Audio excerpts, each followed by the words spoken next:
Hey everybody, this is Jake. Thanks for being here. During the month of July, I've been revisiting and revising a 4-part series from the Woodlands archives called What We're Looking For. This is the final installment before I return from vacation. Look for new posts to resume in August. In the meantime, here's part 4, Where the Infinite Finds Us. To start my last sabbatical, I got out of town for a week. I needed to slow my internal pace, and a change of scenery seemed like a good way to start. When I told my friends I was heading to Portland, they lit up until I clarified. Oregon, not Maine.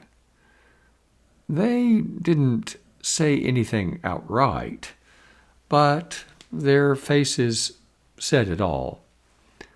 Why would you go there? You won't find what you're looking for in that place. Well, just for the record, I did. But this reflection isn't about the merits of the Pacific Northwest. It's about the spiritual destinations we set our hearts on, and whether they can truly satisfy us. As I've discussed throughout this series, a holy longing animates our lives. We're all on a path toward something we believe will make life meaningful in an enduring way. Each of us is devoted, whether we know it or not, to reaching what theologian Paul Tillich called our ultimate concern. The pressing spiritual question isn't whether we've chosen something evil. It's this: have we set our sights too low? Will our chosen destination truly satisfy our longing for love, meaning, belonging, and transcendence? Colossians urges us to aim high. If you have been raised with Christ, seek the things that are above, where Christ is, seated at the right hand of God. Set your minds on things that are above, not on things that are on earth. In other words, direct your devotion toward the living God, not a substitute, not an idol. An idol is a phony God. It promises to fulfill our deepest longings in exchange for our total devotion. And often the earthly things we give ourselves to aren't obviously bad.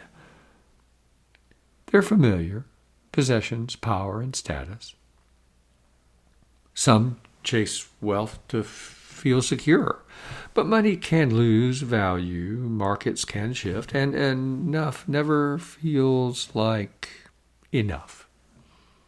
Others seek safety and power, but the more we depend on our strength alone, the more we obsess over threats we can't control. And status? That's applause we have to keep earning. It fades as soon as someone newer, shinier, or louder comes along.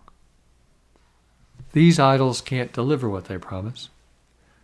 They're fleeting, finite, and our longing is for something infinite, something more. In Christ, the beyond, the infinite, meets us in the midst of our finite lives. I invite you now to turn to the spiritual practice provided in the post here that you got in your email, or maybe you're looking at on the app. And if you're listening at Spotify or maybe Apple Podcasts, you'll find it in the show notes. For a deeper dive into these spiritual matters or other issues and themes in the spiritual life, take a look at one of my books. For example, the latest one is A Full-Hearted Life, or maybe Looking for God in Messy Places. At any rate, there's a link to all my books down at the bottom of the post.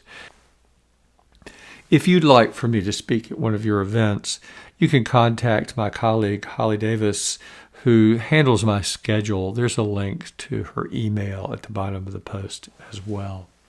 At any rate, that's it for this week, friends. It's always great to be with you, and I look forward to being with you again next week. We'll be turning to Matthew's Gospel and considering what Jesus' feeding of the multitude might mean for our own spiritual lives today.